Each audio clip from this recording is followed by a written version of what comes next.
Hello there, sports fans. I'm doing this video to find out if anybody else feels they're being banned from publishing letters to the editor.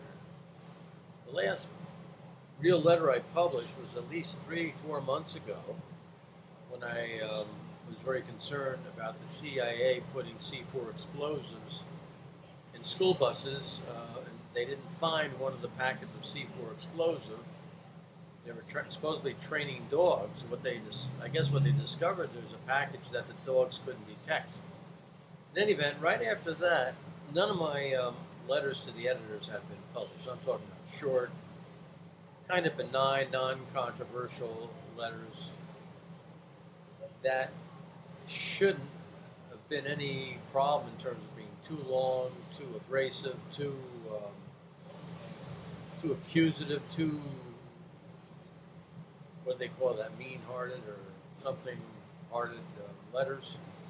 In any event, I'm really wanting to hear from people who have been somewhat successful in writing letters to the editor, as I have been. If you look up Joseph DuPont and go back, letters, editor, you'll find, you should find dozens, hundreds, whatever, if you go back far enough, of letters published. And it's very interesting. I could go from getting one or two letters at least published a week to nothing, like a total dry spell. Now, maybe my writing skills are deficient, or I no longer have that magic touch, but there's something going on here in the political climate where I have a feeling that anybody who's writing negative things about Hillary Clinton or pro things about Donald Trump is not going to be published. And if that's the case, we have a real problem, not just for me, but for everybody. And I have asked my Congressman Marino about it, and they haven't got back to me. So I'm going to publish this thing, and hopefully we can get some answers before it's too late. We're running out of time to stop Hillary from totally destroying the New World Order and Goldman Sachs from taking over this country. Take care. Hello, sports fans. I'm back again. I have a slight problem in the sense that I've been banned from writing letters to the editor. I used to, if you do a search on Joseph DuPont, you'll see that I've published lots and lots and lots of letters. And since I published the one regarding the CIA putting C4 explosives in a bus, the whole thing has dried up. I cannot get a letter published to save my life. I had one letter published in my local paper, the Daily Review, and I don't think the editor realized that I was banned from having letters published. So we'll see if he publishes my letter again, which I sent to him. But I doubt they will. If he does, this is interesting. But like I said, Washington Times, the Tulsa Review, or whatever the heck it is, Tulsa Times, all over the United States, I've had letters published. And sometimes the reason why they're published around the United States because they're pertinent to a political figure here or there. But since about 4 months ago, if you look up Joseph DuPont, C4 explosives, CIA, school buses, you'll see the letter, which is still up, which is amazing, that I published that seems to have been the one that put the kibosh to my letters being published in any newspaper. Like I said, if you look it up, you'll see that I have a constant track record going back years and years. And now I'm in a slump, as the baseball players would say, right? A slump. Anyhow, this is important because if they're gonna ban me, they're probably banning a lot of other pro-Trump people. And I think Mr. Trump is probably one of the bravest men alive. I think he knows his ass is on the gear, his ass is on the line. I think as we get older, we understand that our mortality and that we're not going to live forever. And if you're not willing to take a stand on something very important, there was really no purpose for you to be put on this planet other than to produce kids, and hopefully those kids have some of your good qualities, and hopefully they will learn from what you do and try to make a difference in this world. be ethical, moral. And let me tell you, Hillary Clinton is probably the most immoral. Her and her husband, who's been charged, accused of rape, and he is just a superstar, a rapist superstar. She's a caught lying thief, and she's all the media, all the talk shows, Ellen DeGeneres,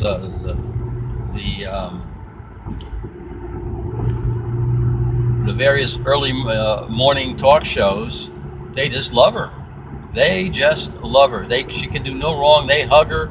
Her recent hiding her illnesses is something that is amazing. Everything that you say about this lady is a conspiracy theory until it turns out that they were right.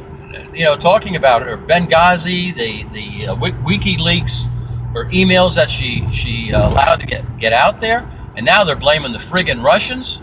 Let me tell you something. Russia has the economy of like Italy. So you tell me what kind of sustained war Italy could put against the United States. And we are pushing the Soviet Union. The World Banks want to get in there. He threw them out. Putin threw the World Banks out. He threw the Rothschilds. He threw Monsanto out. And you just don't do that. You have to understand what's going on here.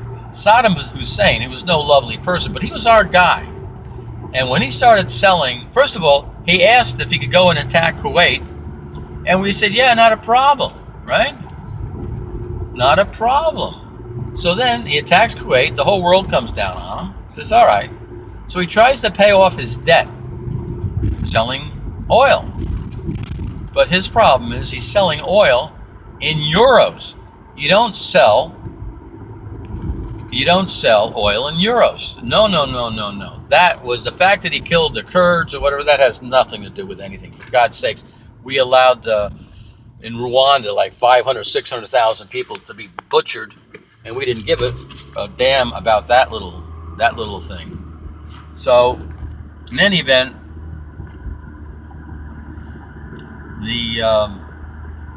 this whole thing on this election is extremely important, and anybody with any that's not brainwashed, and we all get brainwashed. Let me tell you, we do all get brainwashed, myself included.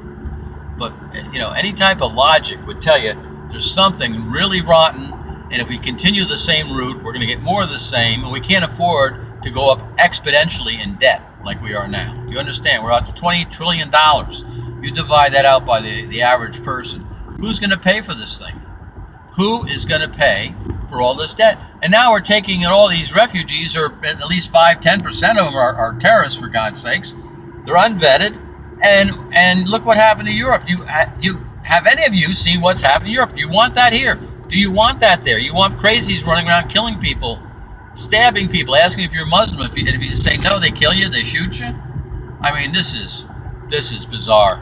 This is totally bizarre. We've been brainwashed into this whole thing. We've been brainwashed into thinking that, unlike every other country in the world, that we should not have borders. Every other country in the world, they control their country. That's why they have a country. They have borders. Okay? We are trying to eliminate our borders, bring in sick people with all kinds of crazy diseases, contagious diseases that are resistant to all kinds of things, and we got to put a stop to it. And I think Trump's going to do it. It's not a pretty world out there, but the analogy I'll use is a lifeboat. Okay? A lifeboat, you pick up all the people you can from a disaster. We're in this disaster right now. So you pick up these people, and you come to the point where if you pick up any more people now, you're endangering the people already in the lifeboat. Now, based upon Obama's philosophy, he'd like everybody to die and drown, because it's the only fair thing to do. If that's the case, why do we even have lifeboats on boats? If you can't make a decision that you got to save who you can. In any event, that's the deal with this video right now, and I'll see if I can get my thoughts straighter. Take care. Here we go again. We're talking about the terrorism in the United States. And I want to point out to you that, does anybody still remember, does anybody have the brain cells left to remember the Boston bombing? What do you remember about that? Well, what you probably don't remember, or probably don't know, or probably don't give a damn, is that the Russians, the evil Russians, which they want to blame everything on, the Russians that have the economy of Italy, that are holding their own, that threw out the Monsanto and threw out the Rothschilds and their goddamn corrupt bankers, those Russians, right? The ones they want us to attack with nuclear weapons and blow up, and most of you people say, let's nuke them. They warned us about the Boston bomber. Do you understand? The Russians, the evil Russians, warned us about the Boston bomber. And what did we do?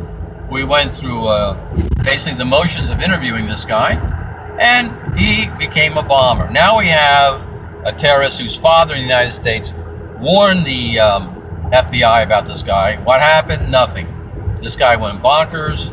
We have the underwear bomber. His father told the American embassy about this thing, and that he was out to no good. What did we do? Nothing. We want chaos. And when you have chaos, then ultimately you get enough chaos, you can get martial law. So if you can't speed the process along, what you do is you create total chaos in Syria for Saudi Arabia, so they can run a pipeline through, and then you get all these refugees, and you send them to the United States, and these refugees are basically radical Muslims, a lot of them, okay? So now they're in the United States. You saw what they did in Europe. They've totally decimated Europe. They've totally taken over their culture.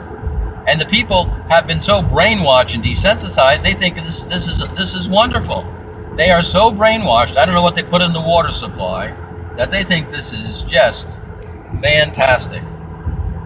So, in any event, there was a couple of more instances where I wanted to bring up. I know I mentioned to you in a previous one about how the FBI allowed the terrorists to have, we gave them explosives to blow up the World Trade Center, okay? So this is nothing that the average person could come up with that much explosives. We have even the bombing in Oklahoma City. It just so happens there were no fatalities of anybody with the Homeland Security, FBI, you name it, the alcohol, tobacco control, whatever. No one in any paramilitary position was there. The place was empty. They knew that something was going to go down, okay? They knew that something was going down, and they weren't there. And then kapowie. And there were bombs in that building. There's no ifs, ands, or buts. They were finding bombs in there. The people who have investigated this dropped dead. The World Trade Center, okay?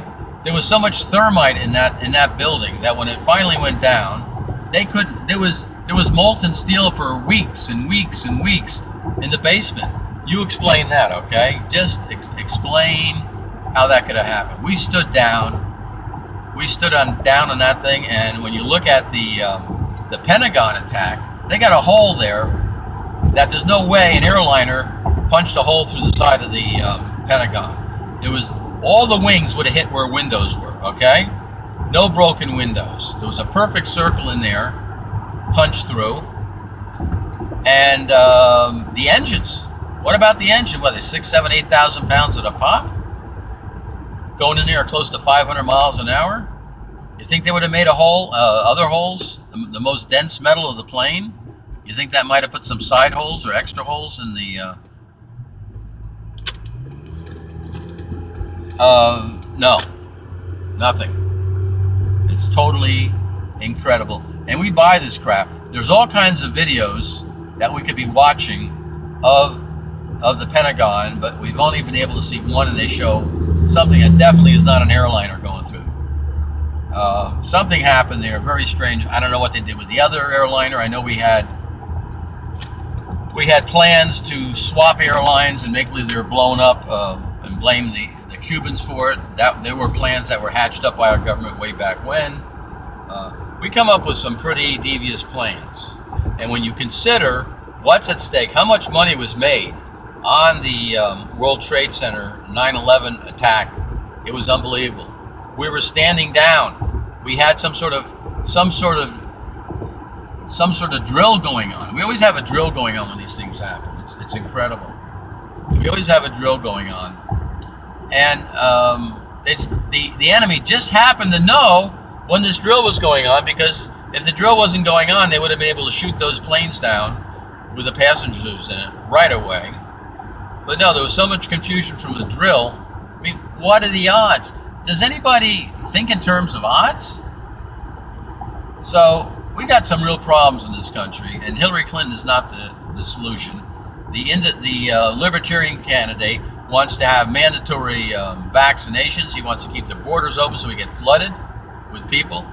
He wants to take away our guns. He's a bad apple.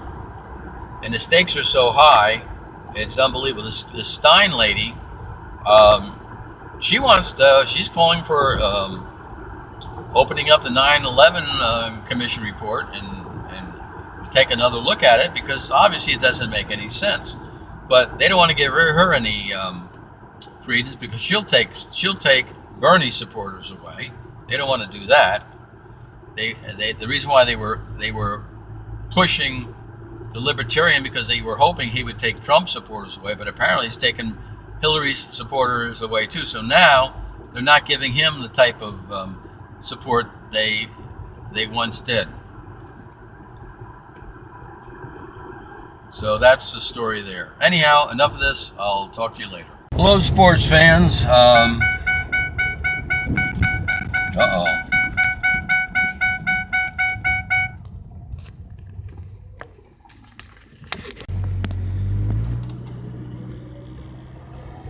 Hello, sports fans.